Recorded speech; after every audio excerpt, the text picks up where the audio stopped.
right, so we'll see how this goes.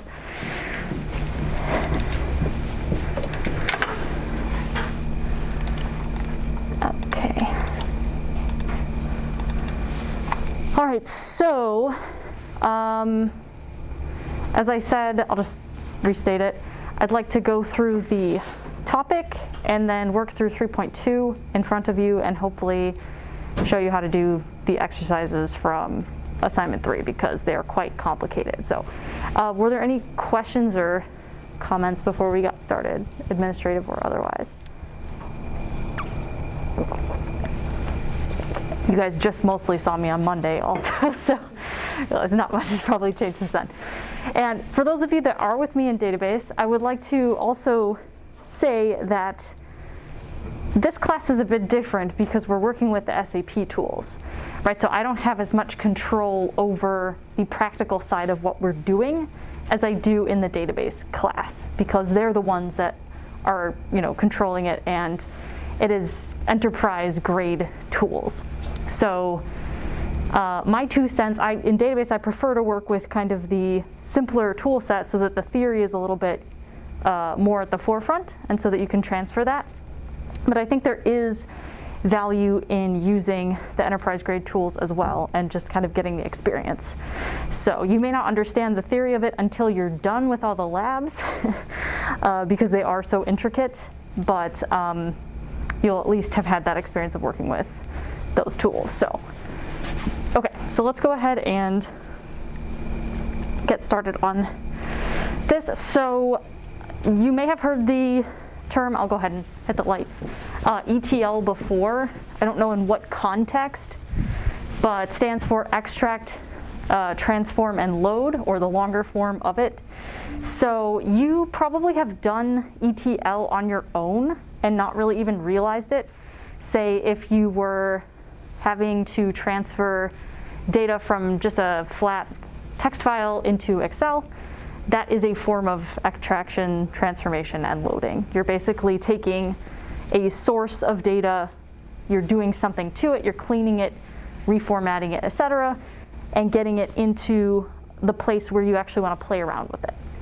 So we've done this in Tableau, I think, in the other database class as well. Basically, we had Excel files and transferred the data into Tableau. We sometimes had to change dimensions to measures and so on and so forth. And then we're able to actually play around with it. So what you're going to be doing with the SAP tools is this process. So we're going to talk about how data are extracted from a source system to prepare them from analysis. This is just a fancy way of saying we have a data set somewhere and we want to prep it for analysis. So maybe we have to clean it, we have to add some fields that aren't there, kind of clean up some null values, we have to fix some spelling, different things like that, or put them into a format that the tool we're going to use actually understands. So discuss why and how data are transformed to ensure a single source of truth. So this is more applicable to the enterprise tool set, that basically if many different users, so you guys, are connecting to the same tool and want to get the same truths out of the analysis, we need to make sure that this process goes smoothly. So we'll also talk about how we're going to transform data, rather we're going to load the transform data into the data warehouse. So that there's 2 buttons for that in the SAP GUI that you will see in Eclipse, and then identify the ETL process challenges and their solutions. So up front, I'll just say the challenges that you'll face are the practical ones while you're working in Eclipse, certainly here. So if you've done ETL on your own, it may have been more related to the specific data cleaning or reformatting that you had to do. Personal example, so when I first taught a database module, it was actually in an undergraduate course, and we worked in Access. And so when I moved to teaching at the graduate level, I switched to MySQL, first of all because it's able to be installed on any type of machine, but dates are formatted differently, lots of things needed to change, and so I had to basically take the data sets out that I was using from Access, sort of transform them, and then load them into MySQL so that I could then teach database off of that. So it's just fancy terminology for you have data somewhere, you need to do something to it to move it to its new destination for either analysis or just use purposes. That's really all it is. So talked about this overview, I think, in the first chapter of basically what constitutes data analytics and what are we going to do in this course. And so we are still here in the data staging process. In the next week and next assignment, you will start to do the slicing and dicing. So you may have done pivot tables in Excel or Tableau. You will also be doing pivot tables and that sort of thing in the SAP tool as well. So it's a little bit different, but the same process, same theory applies. So, but this is just to say that we're not ready to do any analysis just yet. This is all the base work that has to be done before we can actually learn things from our data. Okay, and I guess the other consideration is, how much data do you have? Right, so if you only have, 10 records, it's not a big deal to just do what you need to do manually and then sort of move that over to where it needs to go. But if you're working with, so I bring up this as an example, so when I was working on my dissertation, I had a set of 43 million nodes that represented intersections in the state of California, and I did not do anything manually because that would have been insane, right? That's a lot of data. So this is operating under the assumption that you have a lot of data that you need to extract, transform, and load. So what kinds of tools can you use to actually do that so that it doesn't take forever and is not difficult? So this here is kind of gives a more formal definition of each of the stages, which I've already described. So with ETL, you can populate various kinds of data structures. This is with specific reference to the SAP tools. So InfoCubes, data marts, and data warehouses from one or many sources. Actually, these two are more general. So extracting, so you're figuring out what data you want to use and what you need for your analysis. So I will be providing to you from the authors several CSV files that contain, I think I mentioned this, the global bike data set. So it has the German data and the US data, and so you'll be working with those CSV files in this next week to do this ETL process. So that's the extraction, so getting the data. That's as simple as you actually just downloading the CSV files in this case, which becomes a little bit more complicated when you actually move it over to SAP. So the transformation process, basically the CSV has all these fields representative of, and we're going to open them up to take a look, but of the kinds of items that are sold, the price, etc. And what we're going to do in SAP is basically take those fields and then map them to different things in SAP in Eclipse. And you'll see kind of it connects them. And sometimes you have to make assumptions when you're doing that. So for example, in the German CSV, the comma is used instead of the period for decimals. And so you have to kind of tell it, okay, this is what you're looking for and how to format it on the way in. So things like that. That's the harmonizing process, as they refer to it. I think there's a lot of sort of flowery language surrounding the process. You're really just taking data, you're prepping it to move it to a source, or rather to a destination, and working with it that way. So, and then the loading piece, that's where you kind of cross your fingers and you press that matchstick button in SAP, in the BW modeling tools. And then you hope that everything transfers properly based on how you mapped it. So we're going to see all of that process today. Okay, so here's an example, and these are the objects that you're going to see in Eclipse. So basically, we're going to pull from CSV file, but you can pull from any source, really. We're going to take that source and put it into what's called an Advanced Data Store Object, so or ADSO for short. You'll see that again in the BW modeling tools.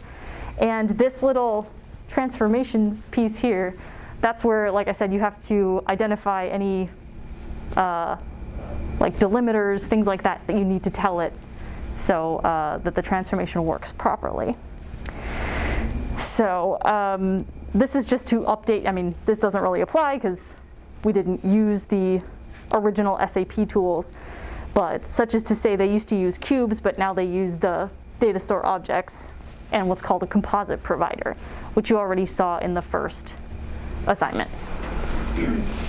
Okay, so this is, I'm going to show you this in the actual Eclipse program, but this is a shot of the master data. So remember that if it is provided by UCC, that there's going to be a 0 in front of whatever it is that you're using.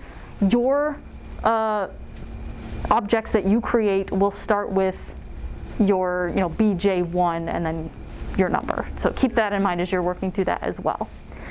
So this is showing you're going to actually do this process that basically browse. We found the CSV that we want to draw from, our flat file. Ignore the first header row. And then here you can see, so data separator is the semicolon. So for the CSV is how it's all formatted. And then basically you run this and it would transfer it into a data store object. Come in. Trying to think if there's anything else to, yeah, come on in. Say about this. The one note about this is, hello, I have been putting my CSVs just straight on my C drive because it truncates the file path for whatever reason. So if your file path is too long, it will just hack it and then it won't work. So you'll get some kind of weird error. So just be aware of that. Try to put it in a place where the path is not that long. Okay, so a little bit more on the transformation process. So over here, the data mapping, you're going to see basically on one side, you'll have the fields from the CSV, and on the other side, you'll have what is going to go into the data store object. So that is that process. We'll see that. And then the harmonization, so that's just the fancy way of saying, okay, we're going to reformat some things to get our currencies in order, things like that. How are dates formatted, for example. Cleansing, I don't think we have this problem with the data that we have, but you've probably encountered data where there's noise. So things are either null, so there's no data, or there's spelling mistakes or things like that. So we can also use the tool to cleanse the data. And then the other aspect of this, so we are doing this, the data consolidation, that basically we're drawing from 2 separate CSVs. And we could draw from other sources as well if we wanted to.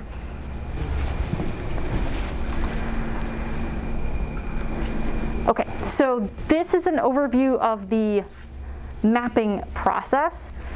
So essentially, and this is very abstract, you're going to see this again once we get into the BW modeling tools, but you will have to manually map each of the data source fields from the CSV into the destination fields that we create in that data store object. So basically telling, okay, where to pull from and where it's going to go. The example they have here, and you can do this in Tableau also, by the way, that you can, for example, split data that's in one field, so like customer name, we can split that into first and last name if we want. So for example, if you had a long address, you could also split that out so that you'd have individual columns for state, city, etc. So any splitting or consolidating would happen during that mapping process. And so here's a further example of that, of what consolidation looks like. You may have heard, this is actually, I think, a fairly new term, or maybe I'm just hearing about it now, the data wrangler, which is very snappy, I guess. So basically people who, they clean data, they remove duplicates, they fix spelling errors. This kind of romanticizes, I think, their role, but that's okay. So this is just an example of what that would look like. So, or for example, if you're taking database, perhaps we need to indicate what actually is a primary key. So maybe it's called something different, like cust_num, and we want it to be customer ID once we move it over. So that would all take place during that process. Okay, and then here, so you can see we have a lot of data that we want to, in this case, what's going on here? So combine or split data, just as I said. I'm trying to see the example. But that we want to, well, you can do that with dates. I'm actually not exactly sure what's going on here. So, but yeah, so just be aware if you have a field that has delimiters in it that you can separate that out. You can do that in most programs. Okay, the cleansing part. So here's just an example of errors in the data. So for zip code, you see things that are not zip codes. So for example, like 2 or California. And this tool will also allow you to fix that. There's different ways of doing this, and I want to also put out I know I emailed you guys, but I will be teaching Python this summer, specifically geared toward analytics. So you could do things like this in Python as well if you wanted to. Okay, and then, yeah, so if you have duplicates, you can get rid of those as well, or reformat them. So days and time are particularly nightmarish when it comes to data. You may have experienced this yourself. So I feel like every database management system has a different formatting for date.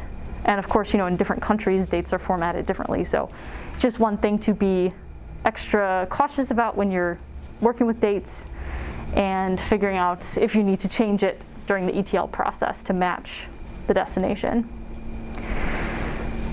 So you can use these kinds of parsing rules during transformation as well, so again, I think the SAP tools and the BW modeling tools are a little bit higher level than this, if that makes sense. So you're getting your hands a bit less dirty, I guess, when you're working with these tools than you would, say, working with Excel or Tableau, where you're actually digging into these kinds of things. So because SAP can do a lot of that stuff just automatically for you. But this is just to be aware so that you can use, so algebra to convert currencies, just input a formula.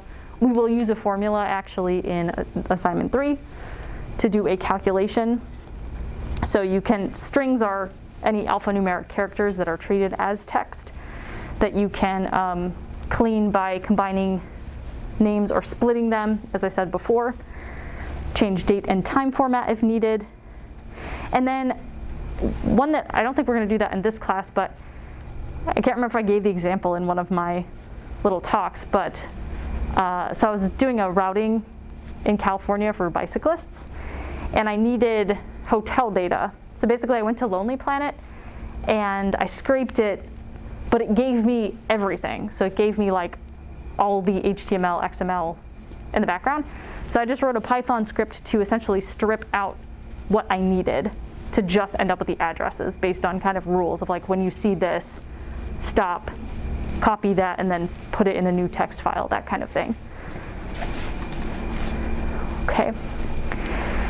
So this is not the case with us, but if you have dynamic data, you can also do those kinds of changes with the tools that we have. So if you need to make an update, like a prospective customer actually becomes a buying customer, or an employee retires, so you can make those changes. And then you can also localize data based on the user. So you can change language, currency, unit. And the tool we are using does that quite nicely. So you'll see the currency actually change the units too when we're working with that. Okay. So this is the data. So the data transfer process, there's going to be a little gray box that turns blue. This is very technical, but that is what's going to happen. This is the actual process of moving the data into where you want it to go, the actual loading.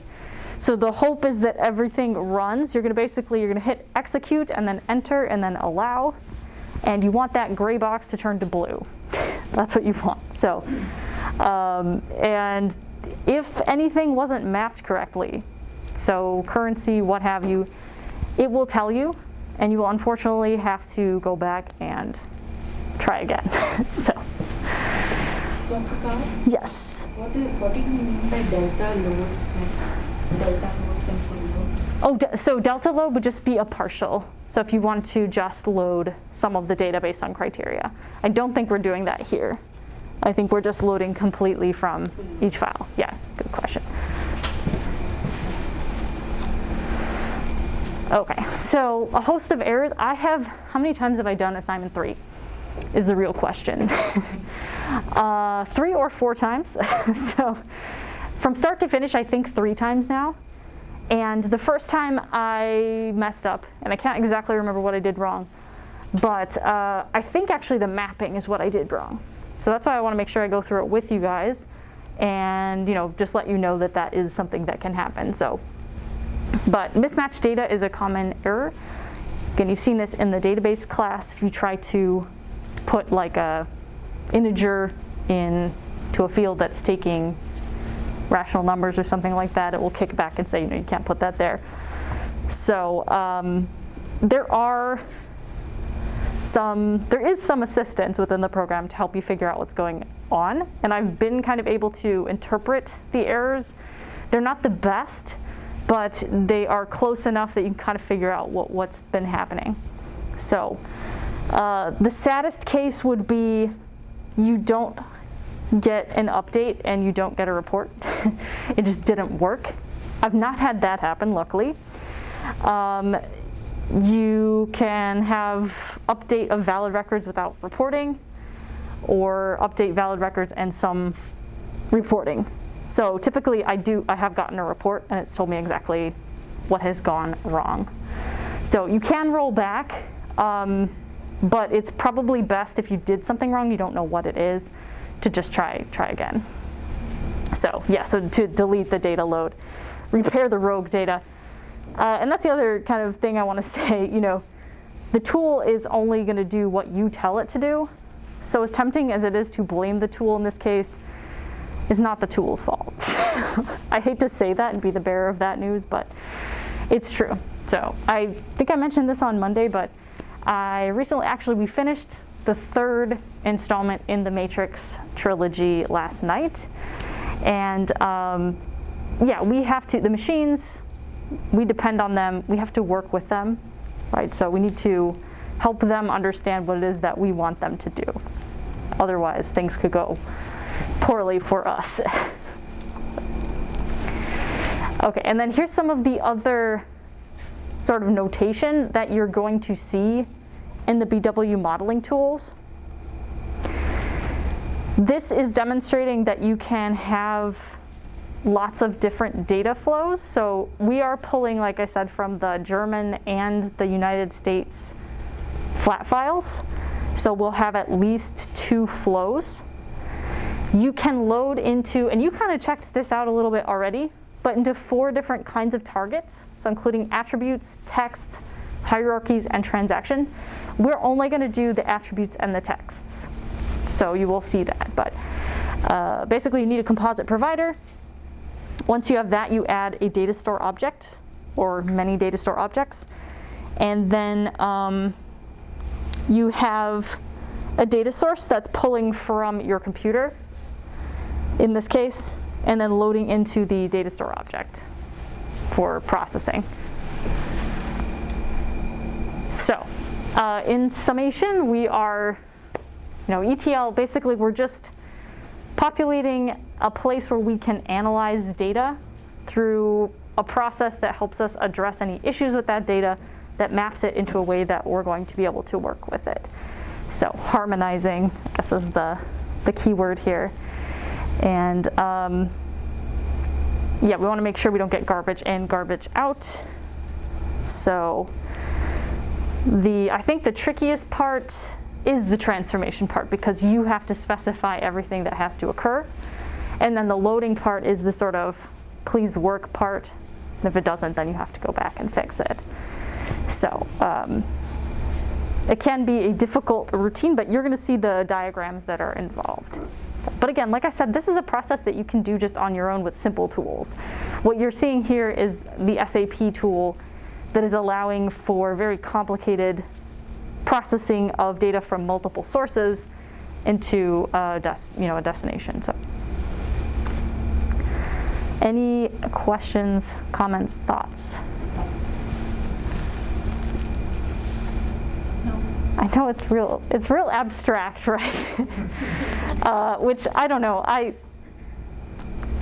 Quite frankly, I think it's a bit silly to talk about it in some of these terms. The real work happens once you're in the trench, right, with the data. And so then these words begin to have meaning. So, okay, I'm gonna go ahead and stop this. Get the light.